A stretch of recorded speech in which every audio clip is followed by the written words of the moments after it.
Welcome back. So we're going to take our second of three videos here about chapter 5. And what we're going to start with is giving a definition or some background on these terms, perpetual versus periodic.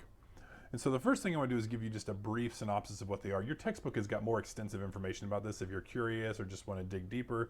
There's a question on your exam about this, not much, but I want you to be familiar with it because you're going to see it a lot. It's going to feel a lot more important going through the chapter than it actually is. And so I'm going to give just a little bit of background on it. So basically there's two ways that companies are allowed under GAAP to record their inventory transactions. Perpetual is the most popular way. It's the way most companies do it, and it's the way we're going to do it in this class. And in perpetual inventory, anytime any transaction occurs that affects inventory, a purchase, a sale, a return, anything like that, inventory is directly affected. We're going to be debiting and crediting inventory a ton in this chapter. But there is a way to do it called periodic, where instead of hitting inventory all the time, every day, hundreds of times, potentially thousands of times maybe, and millions of times, we could, under a periodic inventory system, just do an inventory entry once a week or once a month or once every 3 months, even probably once a month would be our biggest stretch here. And I want to just give a little bit of background about why these things exist and where they come from, just so you can hopefully have just a more comfortable view with what that is. And the bottom line is you're going to see the term perpetual and periodic a ton in your different problems in chapters 5 and 6. And so I want you to be somewhat familiar with them. The first driving force that kind of differentiated or helped that move from periodic to perpetual was technology. Obviously, 100 years ago, if you imagine going to the corner grocery store or the general store in a small town, they might have hundreds of different items and different quantities of each one. And if you went in and said, hey, how much inventory do you have today? The person's going to look at you like you're crazy. There was no reasonable expectation at that time, with everything being done by hand, for anyone, an accountant, a manager, anyone, to have a good feel for what the amount, dollar-wise, quantity-wise, at any point, of inventory in a store like that.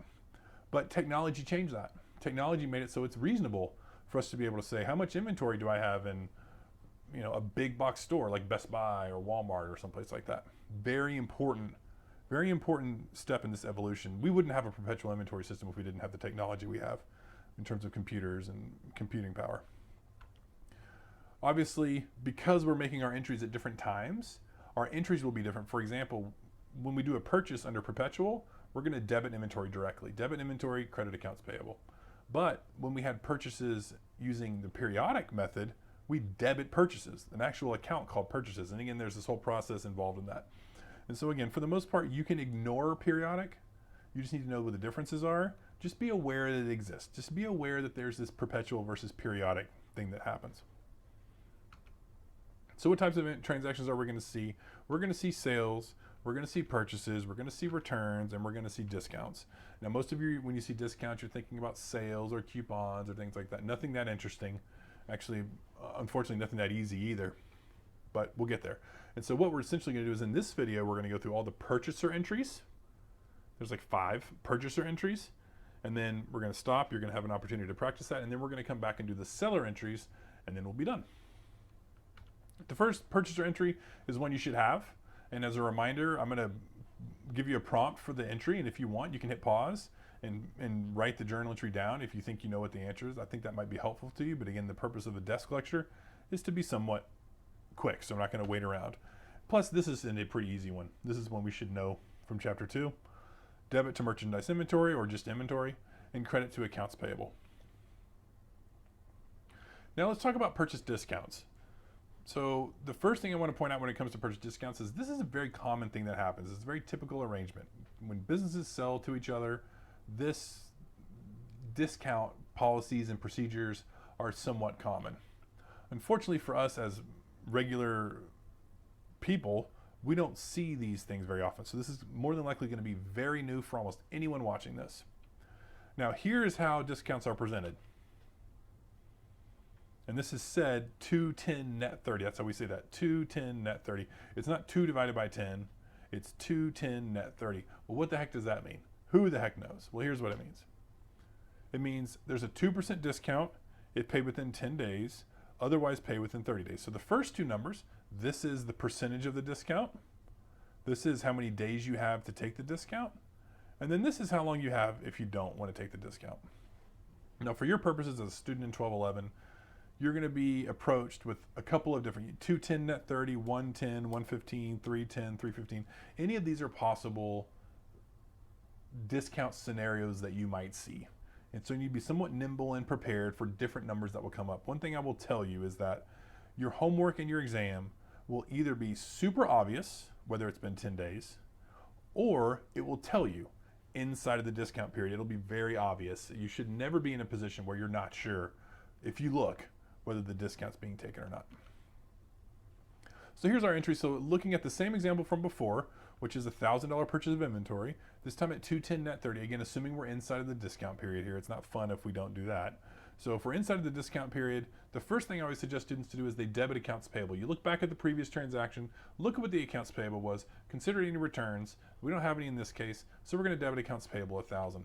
The second thing I suggest you do is credit inventory or merchandise inventory for the amount of the discount, or in this case 2% or $20. And then you credit cash for the difference. And so my accounts payable is a debit of 1,000. My merchandise inventory is a credit for 20. And so in order for the entry to balance, I've got to add those two numbers together. I've got to get 980 is what's necessary to make my entry balance. Now here we're talking about a purchase that you made and you're returning that inventory. Again, this is a pretty intuitive journal entry to my mind. You take the purchase entry you made and you just flip it. Instead of debiting inventory and crediting payables, we're doing the opposite. There's also a concept called an allowance, and you'll see both a purchase allowance where a purchaser gets an allowance, and there's also sales allowances. What's an allowance? Well, an allowance is like a return when nothing actually gets returned.